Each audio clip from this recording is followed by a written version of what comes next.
Happy times now. All right, let's get to it.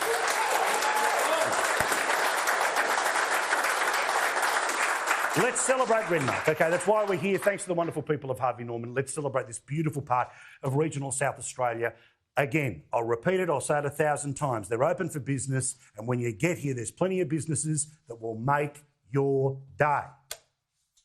Country footy is one of the great things to do when you're in places like Renmark, and when you're in Renmark, it's all about the Rovers. Family and friends get together to see the people who live and work inside their communities become heroes on a Saturday afternoon with every kick. The meeting place on a Saturday, everyone comes together. It's just a good family atmosphere, good afternoon with your mates. It's a good opportunity, it's in front of me, and try not to overthink it and just play. We've been playing, I guess, together in the Angove for a few years now, but forever as kids. So, and for me, who's not from the area, it's a family that's welcomed me and my family here now, and we're absolutely part of it now. We've got an 80-year-old bloke that plays for us, so we cringe when the ball goes near him because we just don't know to sort of knock him over, and otherwise it could be a bit ugly on the field, yeah. But no, he's having fun. Yeah, he's having fun, yeah. Tony, lovely to meet you. You too. Tell us what it was like to play here. Well, this is what it was all about, country footy, so I loved it. I did actually all my junior football through Loxton, and then I had a chance to play with my brothers in 1990 up here at Renmark. The importance of country footy to community, what do you think it means and why you reckon it's so? Oh, it's grassroots football, isn't it? I mean, you do see these country clubs that fold, which is sad to see because they have so much history behind, but it's good to see, the SANFL try and help them and make it happen. So, no, I love it. It was good coming back after I finished football, just to come back to a local level and just realise what it's all about, the passion.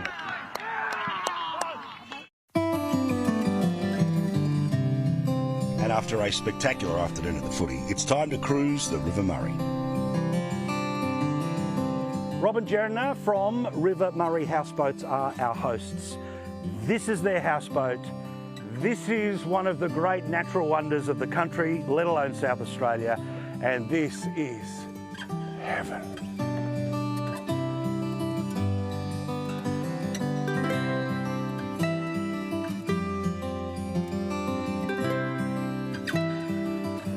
Come look at this. Well, this is a terrible office, isn't it? It's not bad, is it? When you see people come from Adelaide, Melbourne, Sydney, whatever, they sort of all rush, and you can see after a couple of days when they get off. It forces you to relax on Rancho, these. yeah. You're just driving and meandering up the river.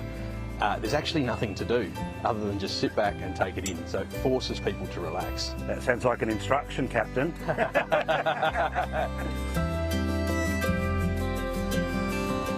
The mighty Murray.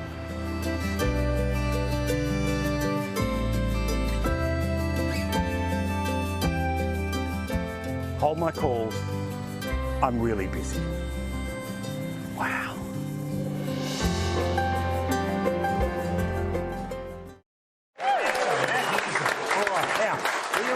Location, and it's a family business. It's been around for a very long period of time. Both of you are very excited to talk about it, and we're very excited to have you here. All right, Victoria Angove, John Angove are here. The family connection, John, when did this joint start as a winery and then so much more? Oh, it goes back nearly 140 years, Paul, to my great-grandfather who established the business in Tea Tree Gully, which then was a suburb or remote from Adelaide. It's now suburban Adelaide. And he started a winery down there. He was a doctor. He made wine for his patients, being well aware of the therapeutic value of wine. Correct. That what basically began as a hobby eventually overtook his medical activities, and he decided that he would make wine as a way of life. And it has progressed since then through the generations, and we are here today.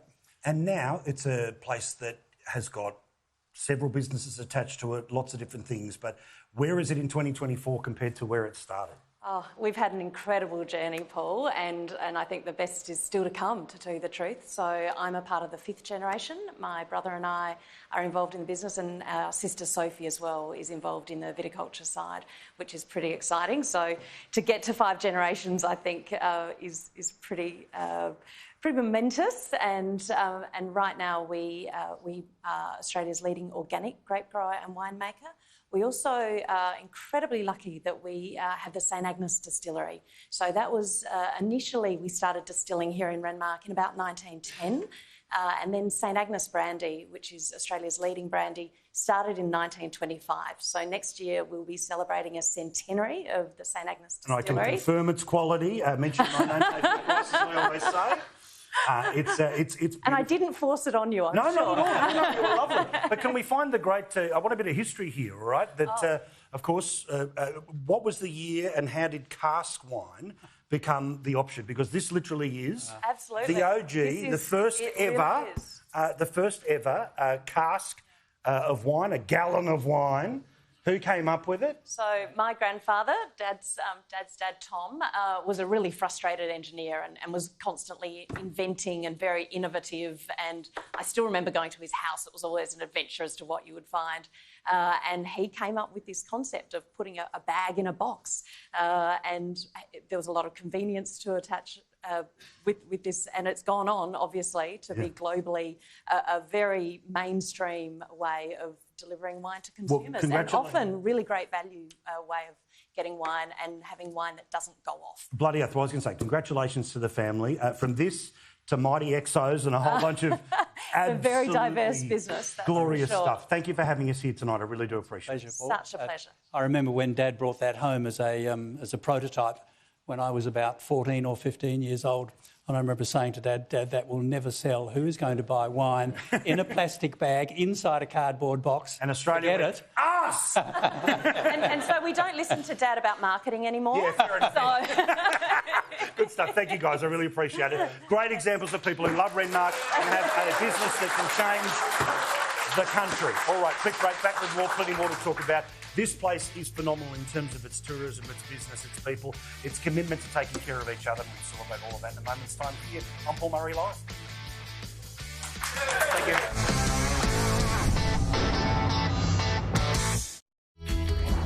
This program is brought to you by Harvey Norman. For everything you need in furniture, bedding, electrical and technology.